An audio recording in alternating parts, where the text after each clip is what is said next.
Well, I appreciate you all. Thank you so much for coming. We're really excited about this year's showcase. We're excited that we're in our 6th year. My name is Chris Grand. I'm one of the Associate Directors of Student Success here at Emerson College, one of the program coordinators for EmersonWRITES and also for Emerson Theater, which is a part of our EmersonCreates/Pathways program that we have here at Emerson. And your eyes are not deceiving you. I am wearing a Schoolhouse Rock t-shirt. Picked it up yesterday at Target, $12.99. Money well spent. But the real reason why I picked this up, I was searching all over to try to find a t-shirt, something that kind of represented what I feel about the programs that we do here at Emerson. And this stuck out to me not only because this is a classic cartoon, but because of the phrase that surrounds this t-shirt. It says, "Knowledge is power."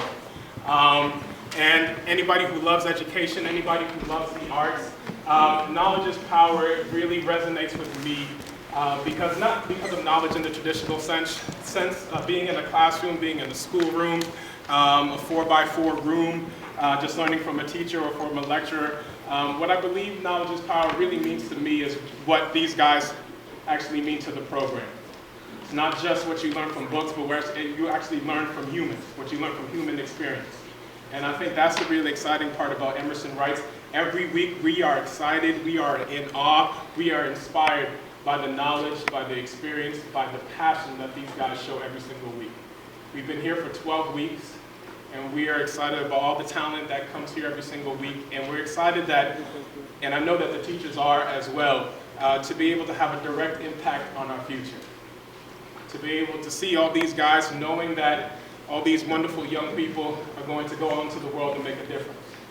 And they're going to do what they do with passion, with creativity, with love and compassion. And I think that's the exciting part about what we do here at EmersonWRITES. A lot of people think that we just do a creative writing program.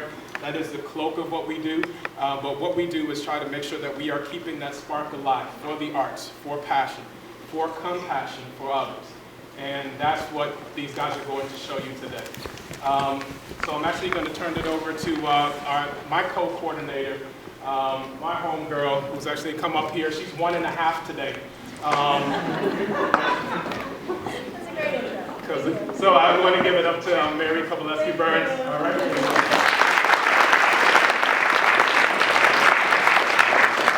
I'm going to use the mic to make sure it's working. Yeah? Okay. So welcome everyone. Thank you, Chris, for that fantastic intro and for wearing such a fantastic t-shirt. And for all of you who are coming, students, this is a celebration for you. And families, this is your chance to celebrate your students' voices. And we are always so excited about this day every year. Usually we're buried in snow. Today we have sunshine, which I think reflects the mood much better. So I'm actually going to introduce all of our teachers and read to you a little bit about them. The teachers are, well, borrow from our spine metaphor, which you will learn about in a second. They're kind of the backbone of the program. They're the people who are in our classrooms helping to facilitate and make a community where real writing and honest writing can happen, where creativity can spark. All of the beautiful things Chris said about knowledge wouldn't happen without our wonderful teachers. All of our teachers are graduate students in the MFA or MA programs here at Emerson. And some of them are graduating this year, so we'll start with our graduates. The person who has already graduated, we'll start with her. So Jen Keogh, if you could stand out. Jen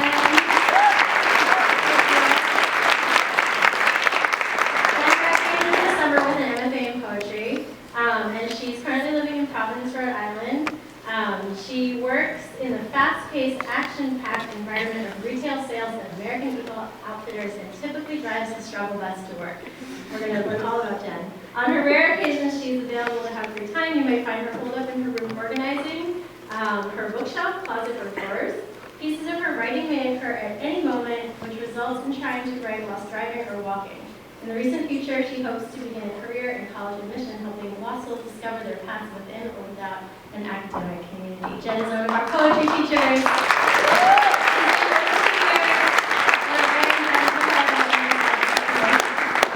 Go on to other things and not be a teacher.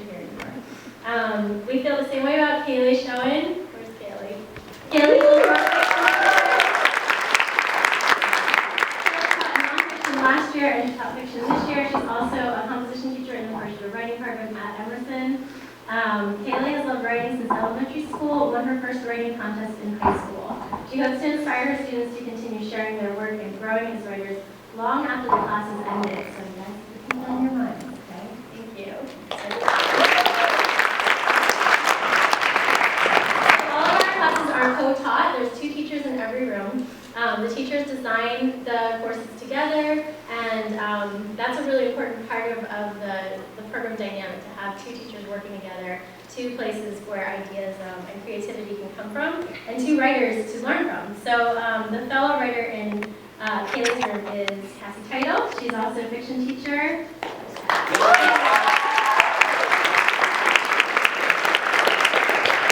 Cassie is in her second year as an MFA candidate in fiction here at Emerson. She's a reader for the literary magazine Redivider. She works as a writing consultant in the Writing and Academic Resource Center. She's written for Interview Magazine Recap, a TV show about vampires for an MTV blog. Served in AmeriCorps at a nonprofit that used kickball and resource to improve low-income schools, and written potentially quirky blog posts about the outdoors. We're an app company, so a lot of wealth of knowledge there. This is her first year teaching with Emerson Writes. She's beyond impressed by how talented, smart, and creative all of her students are.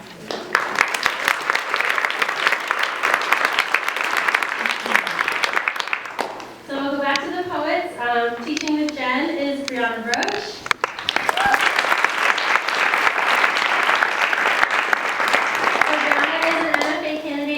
At Emerson and a recipient of the Gwendolyn Brooks Writers Association Poetry Prize. Her work has appeared in the Detroit Institute of Art, Little Patuxent Review, and various other publications. She seeks to communicate across time and cultural barriers in her poems, and also often focuses on blending the personal and the universal. She also teaches in the first year writing program here at Emerson. Brianna is a native of Detroit and has received fellowships from Calcanum and Kalaloo. She is a practicing yogini and has a tortoise named Sinbad. So glad you showed you pictures of him eating veggies on request. So I would take note of that. Thank you for that. So this year, nonfiction class this year, we had 2 teachers and a TA. We'll start with Elena Cabrera.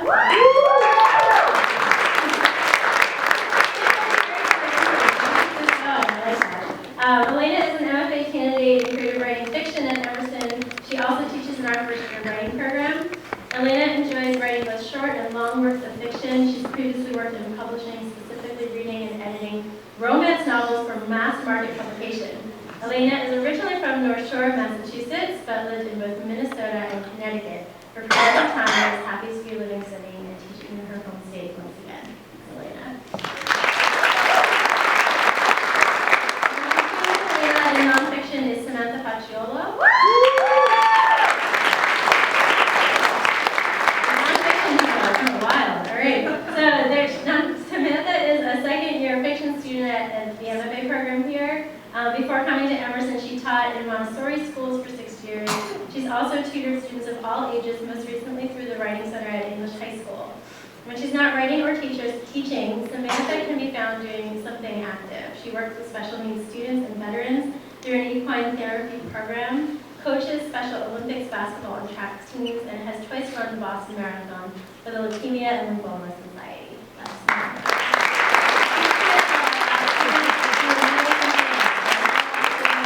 They're all over the place, so I'm really impressed by them. So we also had a TA in the nonfiction room this year, Alaire Ray Conti.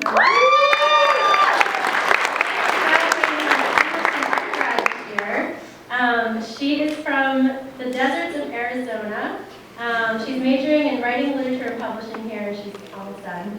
And she wants me to stop reminding her of that. Okay. In between studying and volunteering with Emerson Writes, Alaire works as a florist, illustrates for Your Mag, and hosts a political talk show on WECB called The Mosh. She's currently writing her memoir and praying to get into an MFA program. I think we have one here that should just accept her, so if anybody is going to do that, today would be a good day. All right, thanks. That's all.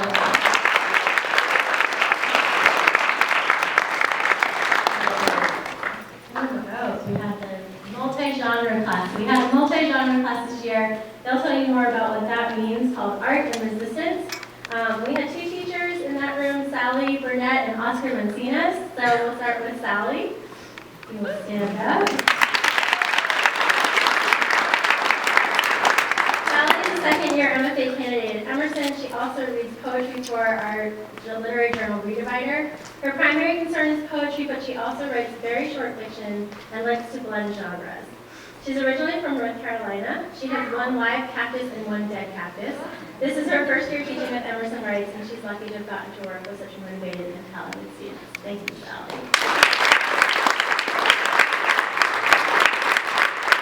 Teaching also the multi-genre art and resistance course is Oscar Mancinas.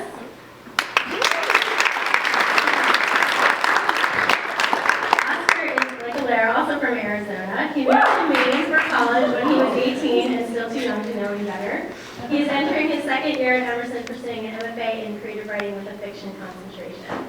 Writing and literature have been big parts of his life ever since he learned how to read. Within the last 6 years, he's gained a deep appreciation for writers and readers who operate successfully in more than one language across several borders.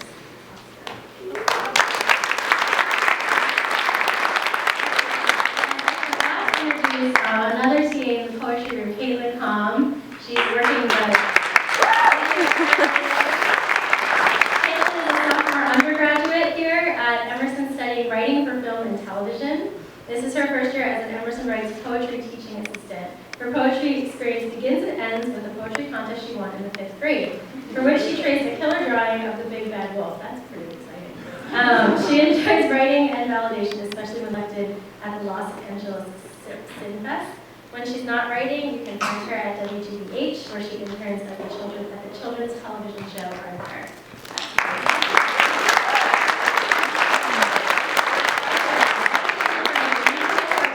You're going to learn who our students are soon, too.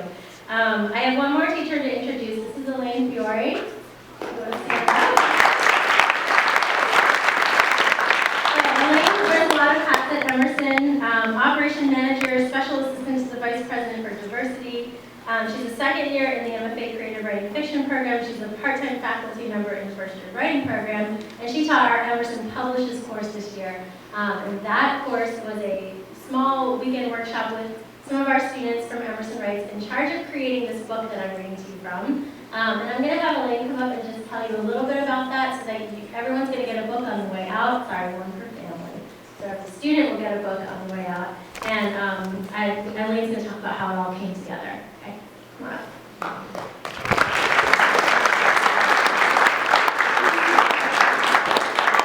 Hi everyone, this is my daughter Avery, and for the 2 weekends that I was able to be a part of Emerson Writes with the Emerson Publishes program, Avery always wanted to come with me and find out what I was doing and where I was going. And she was really excited to come here and be able to show the finished product to you today. So this is the takeaway that she gets out of this. So as I mentioned, I was here for 2 weekends, 2 Saturdays, about a dozen students. Those students that were in the publishing class, if you guys want to stand up, and I want to give you a big round of applause for the students that were there.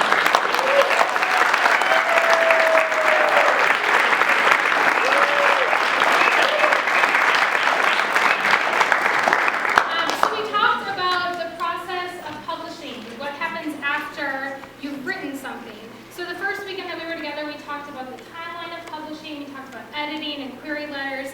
It was a lot of chit-chat.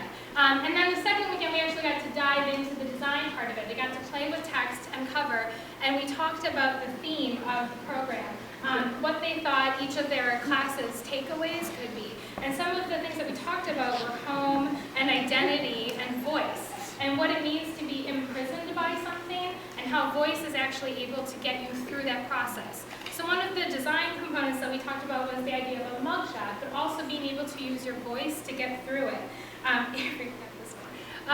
So the sketch that we've got for you on the cover is a combination of many of ideas that came out of that class, including the power of voice, being able to get you through something where you feel stuck. And that is the design. Don't touch the microphone. I just want to say thank you to everyone. Everyone can get one copy at the end. They are out in the lobby. Thank you all very much.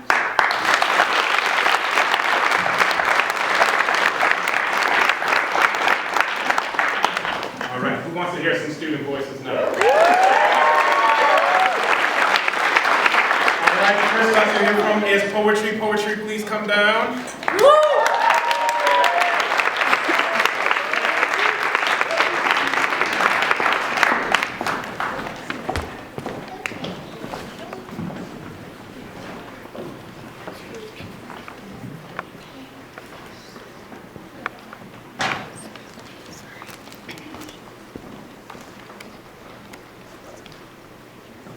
What's up, y'all? My name is Mercy, and I write because it allows my internal science to become an outspoken reality.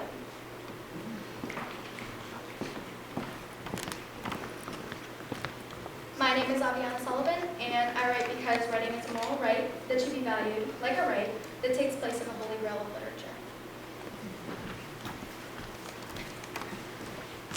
My name is Karen, and I write because it's a way to express myself and show how to visualize what can be created with words. In fact, the world of words.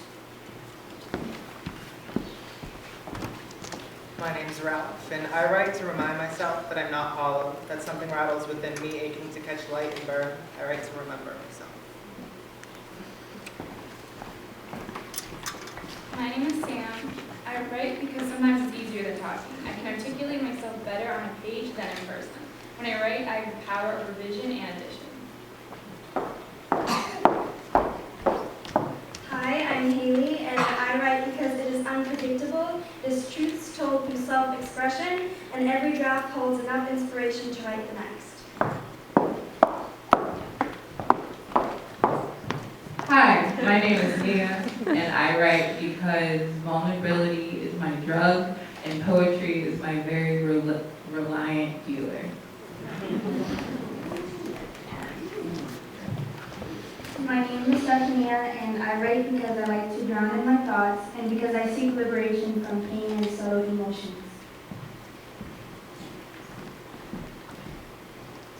My name is Amelia. I write because writing helps me express myself. It helps me to reflect what I feel in creative ways and metaphors. I write because sometimes it is the only way I can talk. My name is Marie. I write because I'm atrocious at small talk, stumble through big talk, and as my defense against the all too common phrase, you don't speak enough. My name is Helen. I write because I talk a lot and feel like in writing that's acceptable.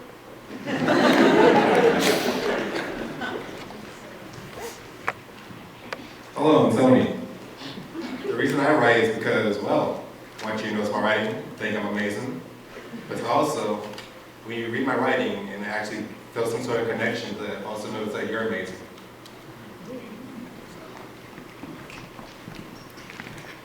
My name is Nadeja, and I write because I have so much to say, and like DMX, oftentimes my words fall upon deaf ears. And if I can commit truth, fantasy, and every belief I have to paper, I will. That way, if I should be punished for something I say, it's my words and no one else's. At the end of the day, I just want to be remembered, and I want my words to be remembered.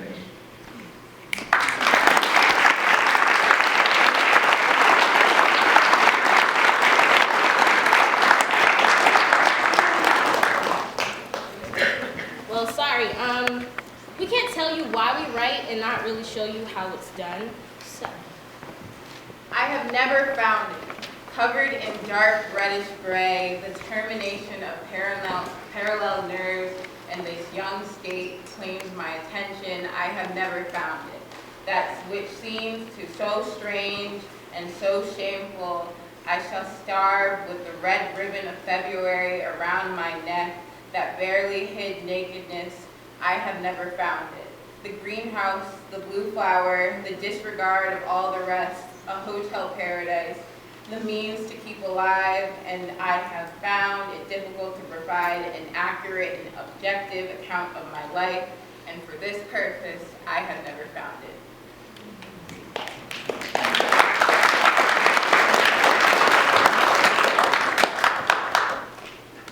Writers chronicle voices to transform a vestige of silence. Weaving pivotal culture into stories, demonstrated change has no limits. Burning and exploding rage is vibrant, essential. Attack unwilling memories and reconciliations of the past. Complicit lines hold An innocent creature that caused me no trouble at all. I begin to question how the worm feels. Oh worm, why do you not shed a tear? Or why do you not bleed? Or simply die?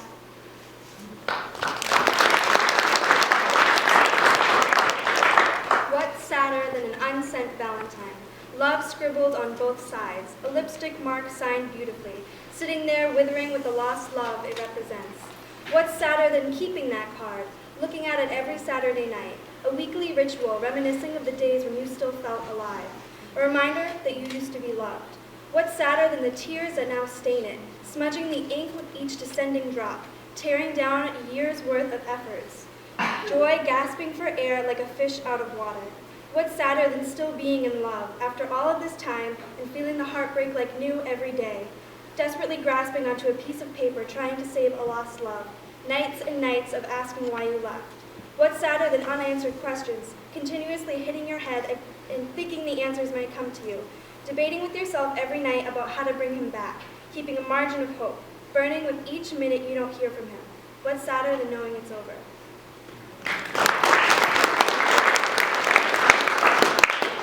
After the first poem, she began drawing sadness as if something fell. All the world could see she left, and came the barreling down like an inner rot. It perches, then sings the sore storm, tell her I nest here, tasked to tame the raw devil within her head. I offered him a softer home, a divine cell. There in silence he earns death, the expensive jest.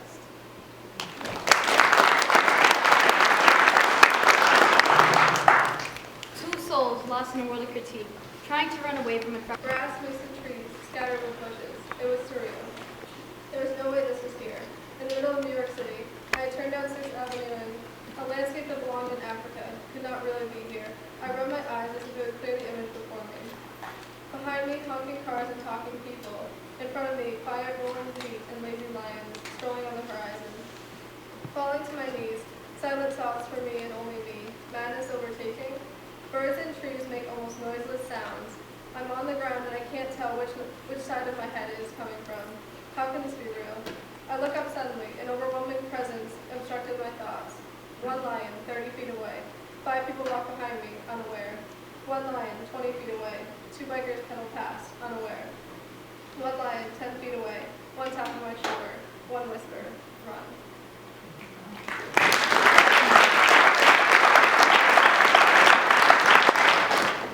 Go to somebody somewhere. I have the worst block. You can probably tell. You're probably perceptive like that. I bet you're sitting there with your morning coffee and your flannel pajamas. I bet your eyebrows have a little crinkle between them. Because to you, I'm a rambling stranger. I promise this letter isn't sinister. I'm just incredibly lonely and writing to you makes today feel meaningful. Have you ever seen Singing in the Rain? It's one of my favorites. Gene Kelly is one of my favorites. It's raining here and that's why I bring it up. I can't really picture myself running around and tap dancing through puddles, but can you imagine witnessing that? You're walking home on a rainy night and you witness some stranger crooning about nothing in particular to no one in particular while standing against the river flowing against the curb. I always love the part at the end of the number when he walks off and hands the umbrella to the stranger. Can you imagine how much it meant to that guy? If you haven't watched it, I hope you do. You can write back to me about it if you like. We can become the best of pen pals. Give each other code names. You can call me M. I go by many names. Marie, Bree, Helen, Breezy. All variations, but never the right one. That's okay though. I don't really mind all that much. It's kind of fun to have a different nickname everywhere I go. It makes me feel connected to people, which is nice. Do you ever get like that? You're in a crowded room and someone will address you by a nickname and you're no longer a stranger. You almost feel safe. It's a nice feeling. I hope you feel it at some point. Actually, I hope you feel everything there is to feel.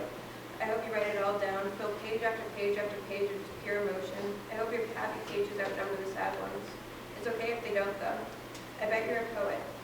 A proper one, not like me. I stole my title from someone worthy and started labeling my rants as poems. Suddenly everyone called you a poet or a writer just because you wrote on paper that you like the color green despite the fact you actually feel quite blue. That's some nonsense, but you get the idea. That's all for now, stranger. I hope to hear from you soon. With love from me to you, M.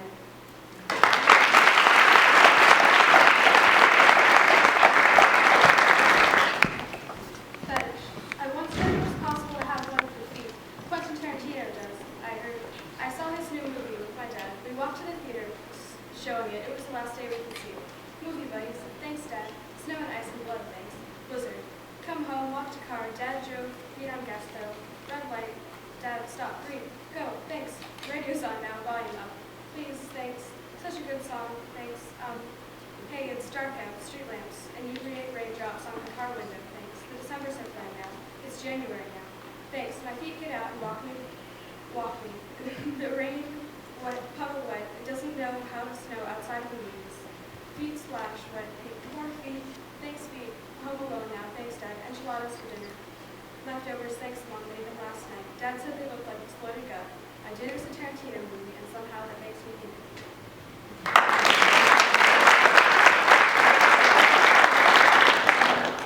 We are all prisoners, we are all sinners. We all tend to be locked up inside these metal bars, so rough that we have to squeeze ourselves through them in order to be set free. Once you are set free, you realize the world is yours and you can do it all. But the world is not so much a nice place. You get hurt. You light one up and you seek acceptance from those who seem warm, and then you think you're okay. But positivity exists, and we can feel ourselves in harmony. You don't know yourself, but you know that there's a purpose to your life and that you are great. You notice more things about who you are and begin to find your passion. Don't limit your ability to be amazing, and keep looking for the little giggles and smiles. With joy, you will draw the waters of salvation.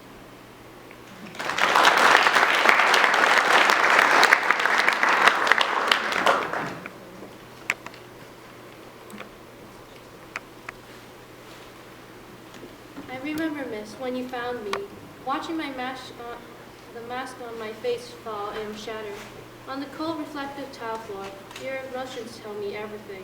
That's how I live to know, how others feel, how deeply it hurts. I wouldn't dare ask, or others that question, what happened before? That was not needed to be spoken, so sickly towards me.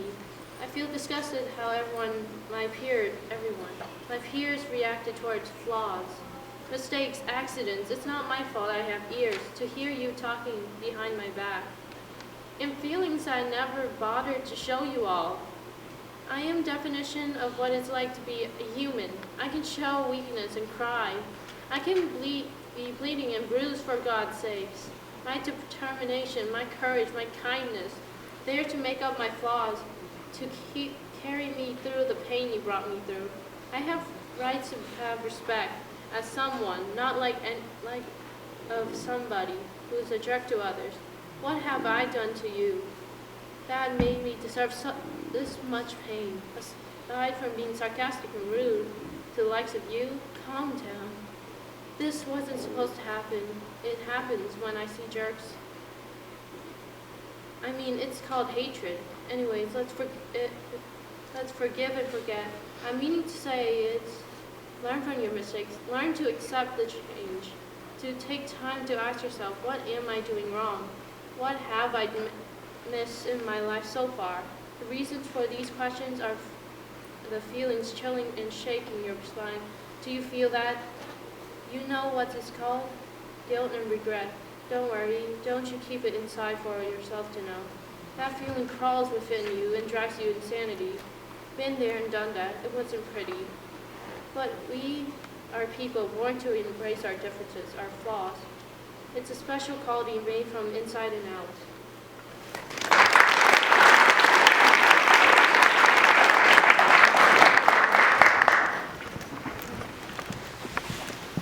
I watch people's stories. Imagery from imagination that originated from reality of others' experience. Tolerant yet knowledgeable to the troubles of the world, again, from experience. To become more witted and conscious about the things around me, apart only from writing.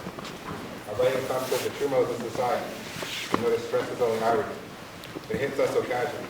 It means our problems are only casual, a human trait, natural. Writing is my stress relief, relieving me from being another casualty who died pitifully, and giving me a chance to flow my negativity to the sea of ink splashed on paper. I get haircuts and tapers. It's missing the trust that people acquire where you let another man you barely know change your image. The conversations you get from controversy to being proud of your pigment. We acquire more success as long as our minds don't remain stagnant. Writing helps us become more open-minded and long-lasting.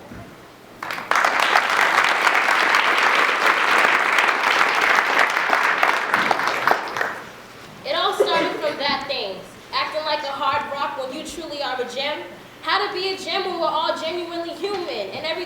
God notices your sin like Jesus who was crucified, your soul is condemned. Imagine being crucified by the same females that hate you. Same guys that tried to rob your mind is the same guys that shaped your mentality and then they tried to rape you. Same guys behind the lens of your life yelling, wrong cut, man, take two, are the same guys you played Russian roulette with, thinking that this type of life is a game too.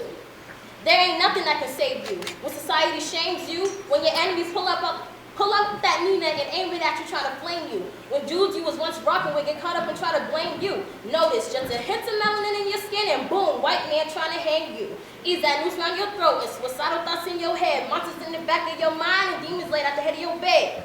Along with the devil singing horrifically to your soul. You are perpetually black and by darkness you are consoled.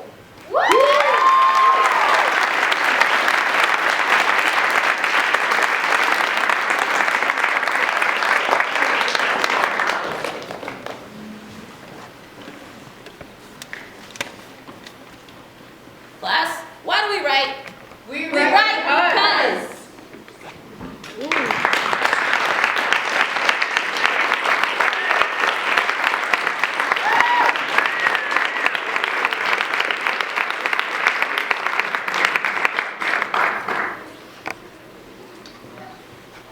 One more time. Come on.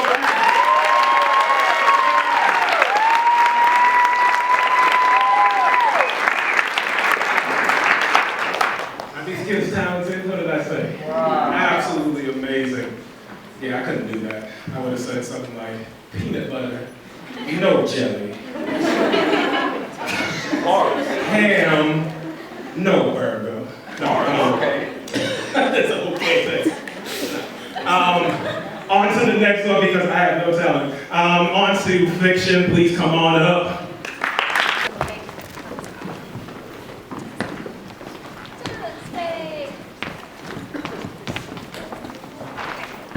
So my name is Caitlin Schoen, and I'm Cassie Title, and we are the fiction class. And we spent this year thinking about what makes fiction fiction, and we discovered that fiction itself is as varied as its writers and readers. And our writers' work shows the results of this thinking. They've used a variety of subject matter, explored the lines between genres, played with form, and crafted unique voices. What you're about to hear takes on many forms and stretches the reader's imagination, all things that innovative fiction does.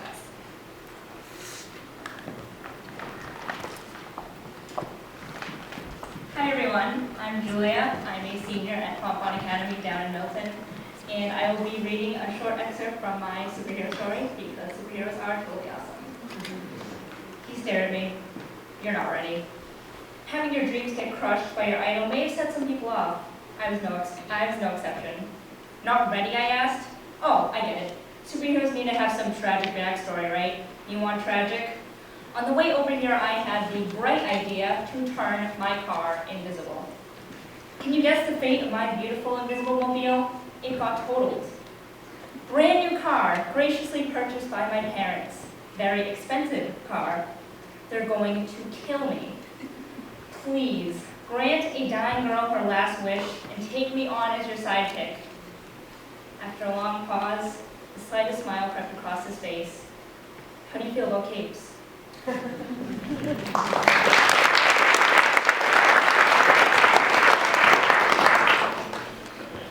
My name is Hawa Abraham, and I go to Climate Academy Charter Public School. Let me start my excerpt.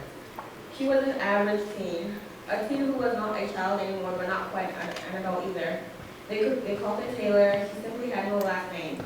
Everyone knew if you knew her, you knew her other half, her look-alike, her day one, the one who everyone knew before they knew Taylor. It wasn't like Taylor was in the shadows of her twin sister. It was more like everyone had their own comfort zone. Her comfort zone just so happened to be her sister's shadow. She's odd to the bones. But your definition of odd just might not cut it. She's complex to the touch. She'll share a lot with you, but you will still be not knowing anything about her. It's like she overshares, but doesn't share at all.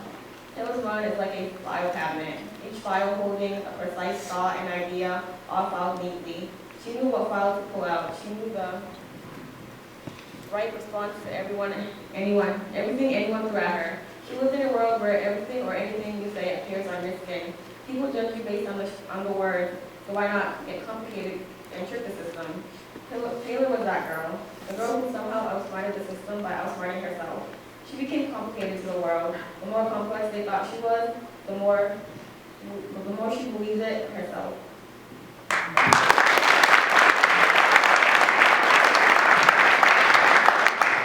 Hey, how y'all doing? Y'all good?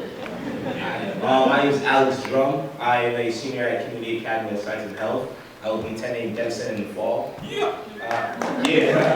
I wrote How to Pimp a Butterfly, which was based off of Kendrick Lamar's album, To Pimp a Butterfly. Clap. It was recently a play from that Wheelock College, and it's about, two people's misunderstanding and one's judgment becomes its epic downfall. The most difficult part about writing this, transforming this play into a story, was seeing how these characters would both act before and after they encountered it. It was like I had to get in their shoes, see how they would talk, how they would act on a daily, and that was the most difficult part. But check it out. It's a good story.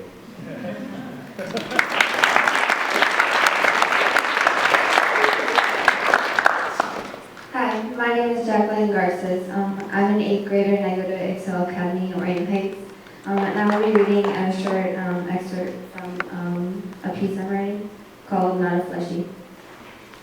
She's not normal. She's a freak. Why is she even alive?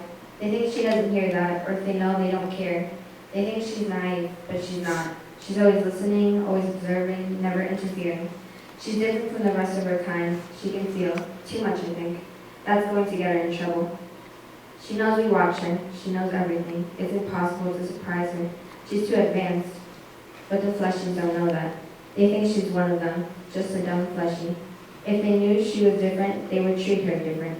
They wouldn't treat her like dirt, but it's her job to deal with it, her mission. She has to blend in, as much as she can. Mine is to see how much she can feel, or if she feels too much.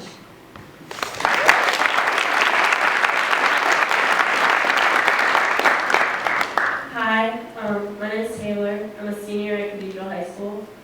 I wrote a 10-sentence question story during my time at Emerson, and I found it very good, so. It's called Why. Why are you the one I'm in love with? Why do you always make me so freaking happy? Why can't I stop thinking about our memories? Why are you all I think about? Why can't I get over you? Why am I crying now? Why don't you care? Why hurt me? Why me? Why? Thank you.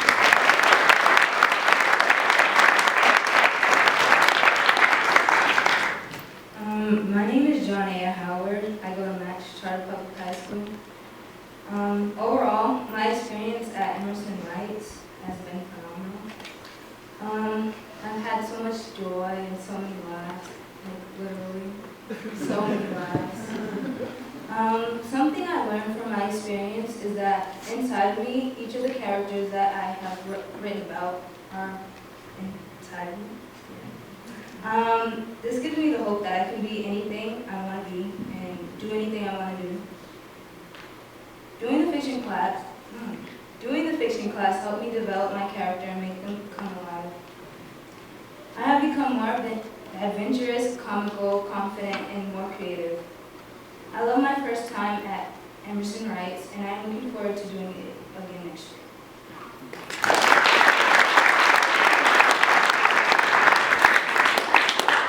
Hi, my name is Kathleen Kim, and I'm a freshman at Boston Latin School. And today I'll be reading an excerpt from the novel I'm currently working on. People always insist that life is a game, and that all we need to do is win it.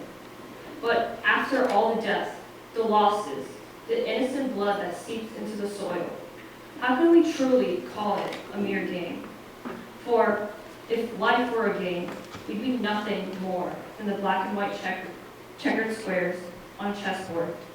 We would not be kings. We would not be noble knights or even mere pawns. We would be the playing board that the moral giants of life and time loomed over as they fought their own bloody battles, waiting, just waiting for a victor to rise from this never-ending war.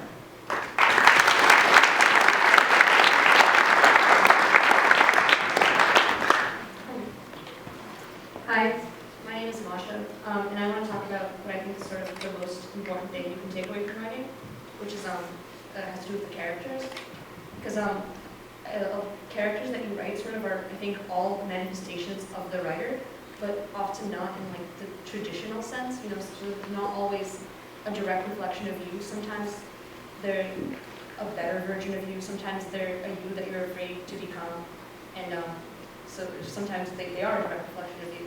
And by seeing how these characters sort of, you know, start living their own lives that are almost independent of you, the writer, I think it sort of really opens your horizons so that you sort of see what you're capable of and what you could do, and you sort of compare that to what you are doing.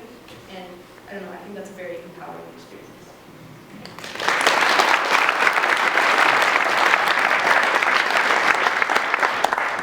Hello everyone, I'm Aaliyah Ortiz, and can I just say that I have horrible stage fright and freaking out right now.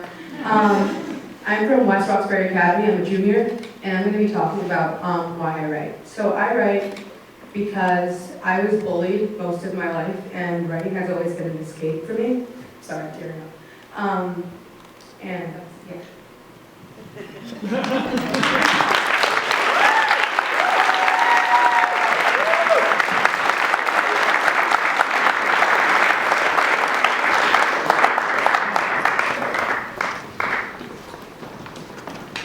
One more time.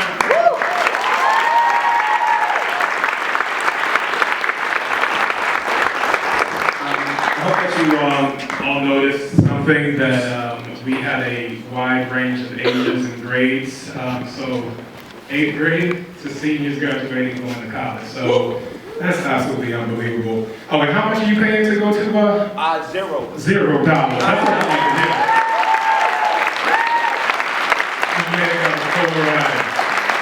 So,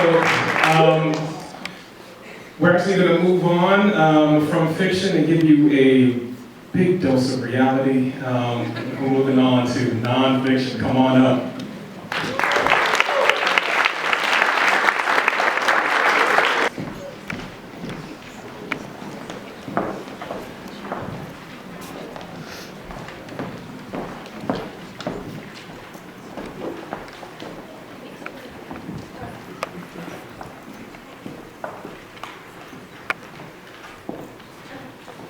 Good afternoon, my name is Elena, this is Alaire and Samantha, and we've been the instructors of the nonfiction translingual class this year. Over the course of the past few months, we've discussed all aspects of writing using both the truth and our imaginations to craft our stories. Though these students have written about plenty of subjects, from softball to Spanish Harlem, the theme we kept coming back to was home, what home means to us, and how we are shaped by our experiences of home. To showcase their talent, these writers have composed a reading on what home means to them. Enjoy.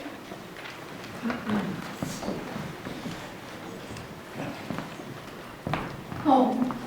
One word, 4 letters, 1 syllable. How can such a simple word be so complicated? Family dinners, homemade meatballs, Mario Kart, laughter. I feel comfortable at home. My brothers, my parents, my cats, my home is where my family is. Familiar smells and sounds and comforts. These are what fill it. The pictures on the wall and the photos on the shelves and the drawings from preschool are part of its story. Home is where the heart is. When I think of home, I am flooded with images and sounds of the past, whispers of the future, reminders of the present. My house may be where I live, but as my home, it is also where I belong. Home is where some of the most important things happen. My dad beat cancer in his home.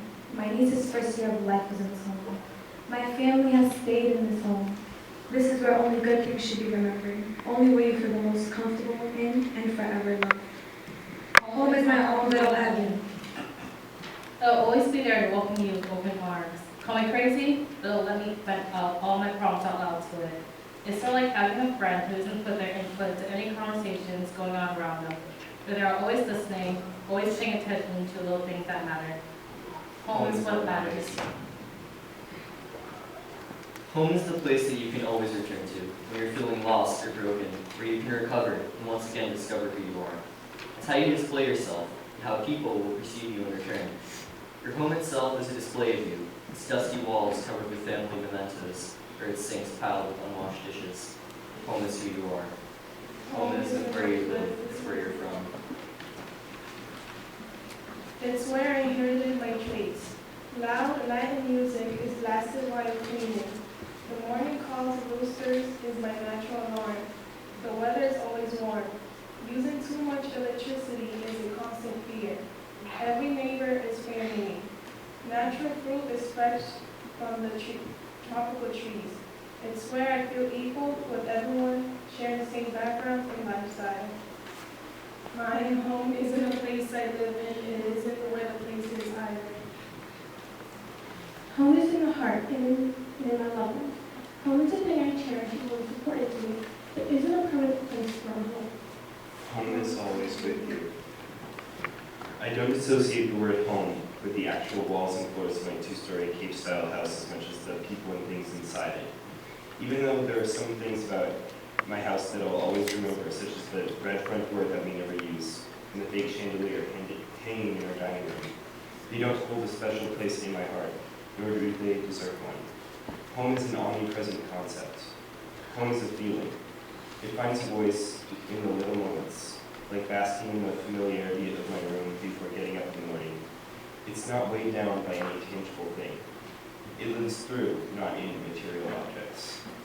Home is the place where I lay my head at night, and it's just a coincidence that it's been the same place for the last 16 years. As the day I'll move out comes closer and closer, I'm preparing to detach and move on to somewhere new, most likely a dorm room. And after that, I'll move on to the next home.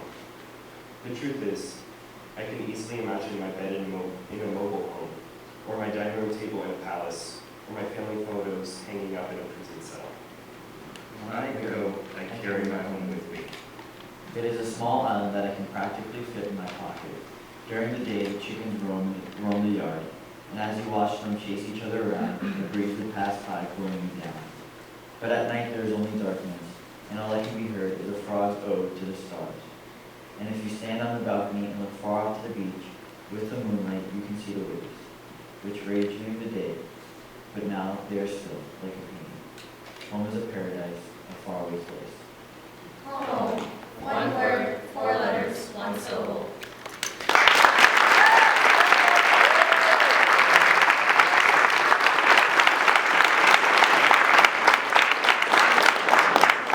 My name is Michael Martinez, and I'm a freshman at Boston High School. My name is Joseph, and I am a junior at Boston High School. My name is Taylor Phillips, and I'm a freshman at high school. My name is Caroline Vasquez, and I'm a freshman at Crystal Ray Boston High School. My name is Charlie Kilt. I'm a freshman at Boston Latin School. Hi, my name is Brianna. I'm in 10th grade at Morrow High School. Hi, my name is Elena. I'm a sophomore at Crystal Ray Boston. My name is Karina, and I'm a freshman at Boston Latin School.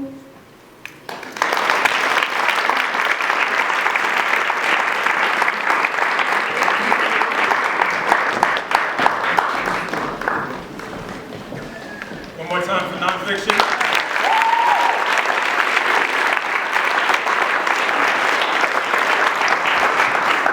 Last but not least, by any means, it is the sweet, sweet smell of the potpourri class of Emerson Writes, the melange, multi-genre. Come on up.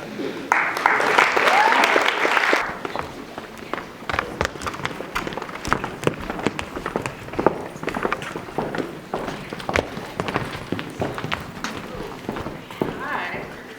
So I'm Sally, and this is Oscar. And we co-facilitated the multi-genre writing workshop. Multi-genre meaning that we explored both fiction and poetry. We also talked about hybrid genres, flash fiction, and prose poetry.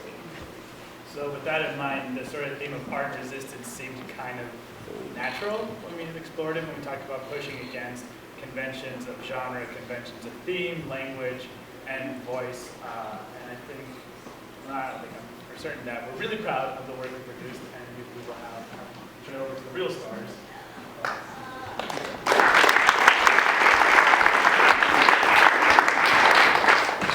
Hi, I'm Maria, and I go to Lincoln Sudbury Regional, and I'm in 10th grade. Hello, my name is Luke. I go to Lowell High School, and I am a junior. Hi, my name is Jakara. I am a senior currently, and I go to Boston Academy, going to NYU next year. My name is Khadija, and I'm a junior at Citrus High School. Good afternoon. My name is Ashley. I'm an 8th grader at Excel Academy, Women Heights. My name is Caroline, and I'm a junior at Boston Arts Academy. My name is Abby Langmead, and I'm an 8th grader at O'Donnell Middle School. My name is Schneider, and I'm a senior at Christopher Boston.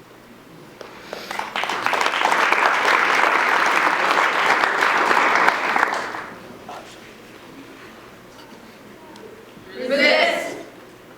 I resist falling into the bottomless pit of gender norms, and instead will break the glass ceiling with a wrecking ball of untraditional femininity. Resist! I pledge to resist the cold fog of war, and to instead move toward the thick heat that lives in the empty space. To walk till the heat leaves my skin a mess of wet mud, till I hear my knees cracking, till the bone pops straight through my skin, and all I have to offer the altar is meat. Resist! To resist society's expectations of not respecting everyone. And instead, I will produce work that goes against the grain, that reflects my values and not what Resist. To resist the society morals and what I can do as a minority and as a woman. Because our thoughts of wealth, they become harder to achieve when my salary does not reflect my work or my gender. Instead, destroy those ideas and morals which have banned me from successful thoughts as a child, and prove how powerful being a woman realistically is. Resist. I resist because every time you kick me for speaking, I will punch louder, with written words that can't be erased. If you try to take my voice and vision, I will speak louder, with a picture made of broken words and tears of blood. Resist. To resist society telling me a waistline of 0 should be my only ambition, and instead prove that my number isn't worth on the tag. To resist comparisons between a fake image of myself, and instead create my own beautiful. Resist. To resist the structured structure of society, and instead make my own imprints on the world. Resist! To resist boxing my creativity into a small space because according to others, there's only so much I can do. And instead, I will go out and produce the work I want because I hold all the power in my creative process. Resist! I resist being a part of this cycle. I resist being one of the same. I resist being anyone other than myself. And instead, will be the one who writes my own story. This is my book. Today is the first page.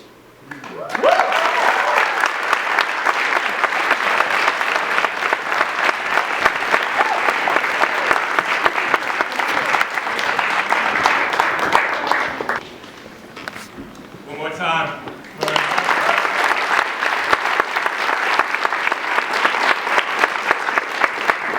That was absolutely beautiful. Thank you, students. That concludes the student presentations portion of our program. But we have some people to honor and some awards to give out and that sort of thing before we're done. But thank you. Let's have another round of applause.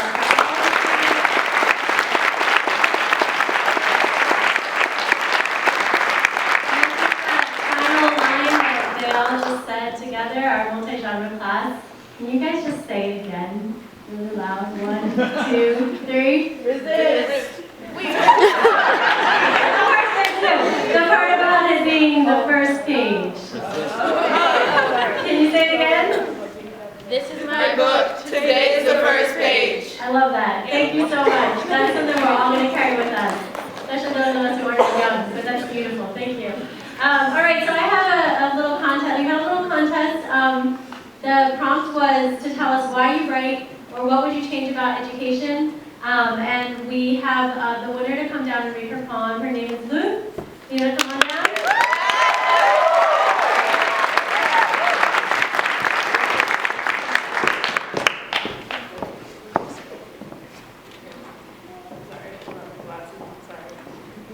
So why I write is the prompt. Thank you. Sorry. I can just try to talk about it. Okay, cool. Awesome. So, I write for Icarus. Some nights I don't sleep. I spend hours laboring over the cauldron, stirring my words with sterling silver, never gold. On those nights I close my eyes and breathe in real deep. I smell raspberries and dream of Icarus. Dream of telling him I too have fallen victim to the sweet, sweet feeling of hot wax dripping off my back, hearing it fall into the ocean. He'll know then that he's not alone. I write because words are not for nature, not for coral reefs or ripe figs in July. They're for the men in yellow body bags and salty black boots. The men who go home to their wives, teach their children how to cut down oak trees and catch yellow-bellied piranhas at night. Like this, Orion. You gotta get him by his tail so he can't get you with his teeth. All the while, the yellow-bellied's jaws are going to town, slicing up air. Writing is an art, and I write to change minds. To get the man to rebuild his oak tree, to see farther than pale skin and rosy cheeks. But even then, I am writing my own truth, rearranging words until they taste right in my mouth, dissolve in my spit. Sometimes when I get too close to the sun and I feel my wings melting away, and it feels like there's going to be nothing but stubs left, I dive down close to the ocean. I'm breathing in salts and silver nitrate then. I write in hopes to become that one, the final inhale before the plunge.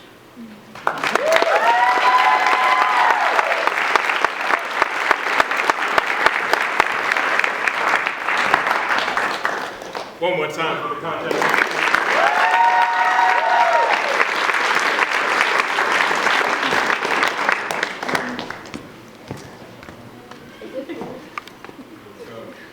All right, well, we've got a whole heap of thank yous.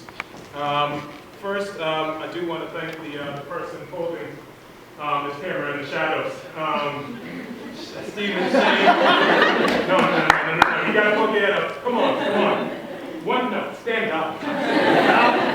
This guy over here, he works at Emerson, and we had a vision to really put a public face on Emerson Writes. We've been doing this for 6 years, and pretty much we've been preaching to the choir, but now it's time for us to get the word out about what we've been doing here. Not just in the local area, but to do it on an international level. And the only way that we can do that is to make sure that what we do on the web looks clean, looks classy, has the right type of feel. And this guy over here has been taking pictures, video, and all of that, and we're really excited about the things that he's been doing. So we really want to thank you, Shay, for coming in.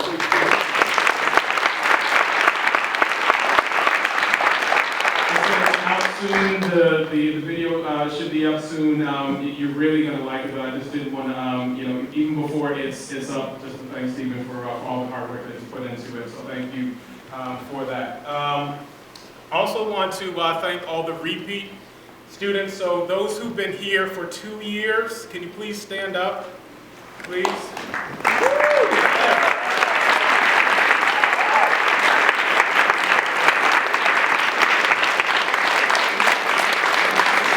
And we have somebody who's been here for 3 years. Is that true? Yeah? Yeah. Yeah, that's you. Yeah. Shout outs, 3 years. All right.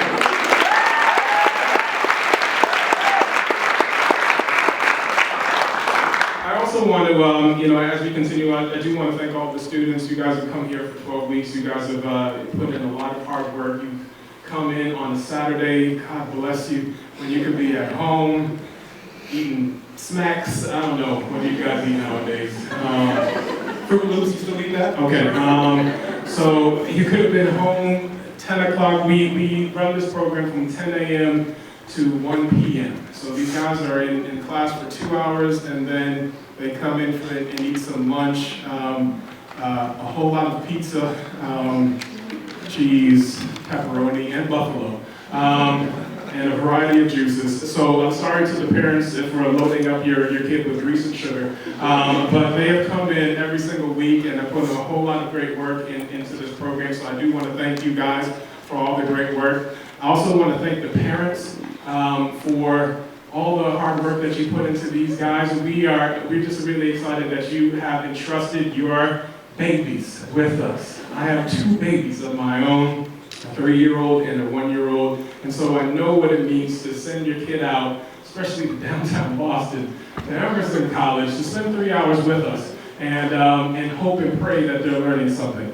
I promise you, we have learned more from them than we could ever get to them. So thank you guys for all the work and all the grounding, the chicken nuggets that you gave them, and all the late nights, because God, I'm having them right now, that you put into them, because you have an amazing talent and lineage and next generation that you can definitely look forward to. I also want to thank all the educators, all the middle school teachers, all the high school teachers, again, for entrusting your students to come to Emerson. We really want to be seen as a partnership.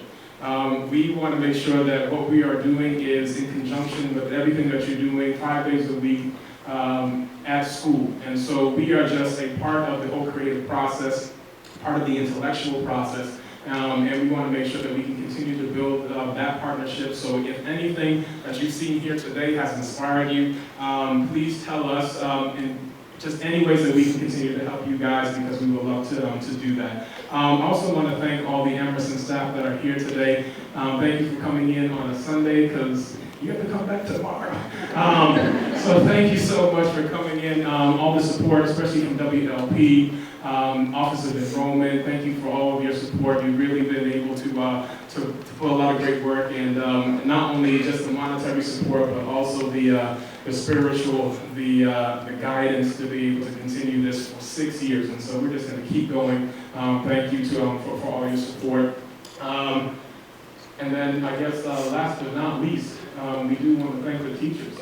So all the teachers, if you guys come on up, because we have some stuff for you guys. Come on up. You guys are welcome to come on up.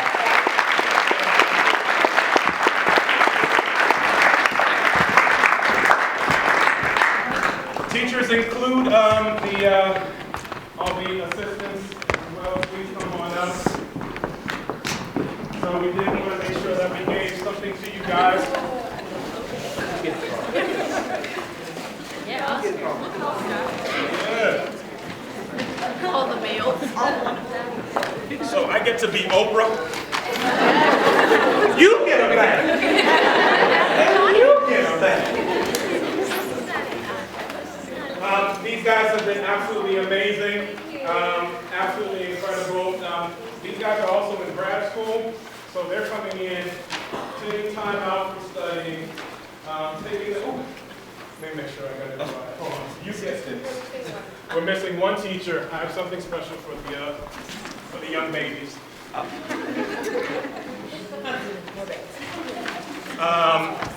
They've been putting in a lot of hard work. Come in here. There you go. There you go, Blair. So I do, again, can you give these guys a round of applause?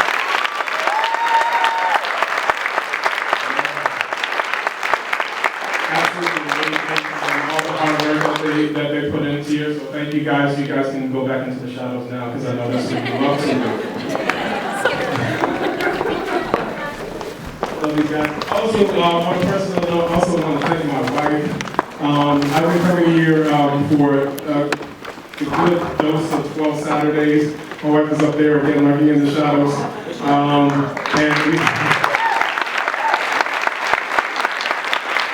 wanted to thank her because I've come here, and again, I have 2 babies, a 1-year-old and a 3-year-old. And so I leave her with them to come here. So thank you, babe. Love you. All right. And last but not least, I also want to thank my partner in crime, the Wonder Woman of this program, Mary. Come on up.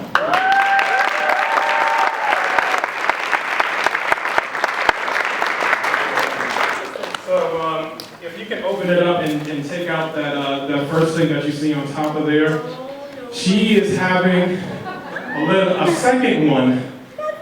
And so it says, so we want to imprint on her next generation on EmersonWRITES. So I just want to give that to you.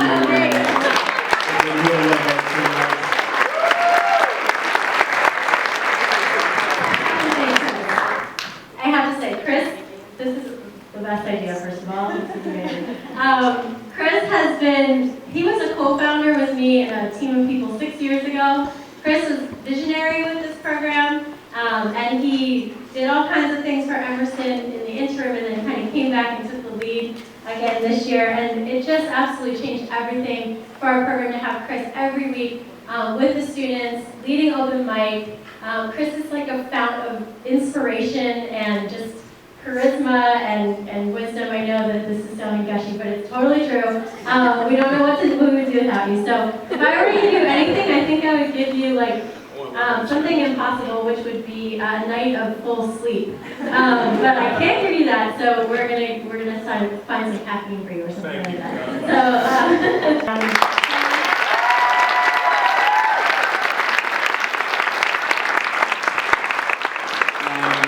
Thank you, Mary.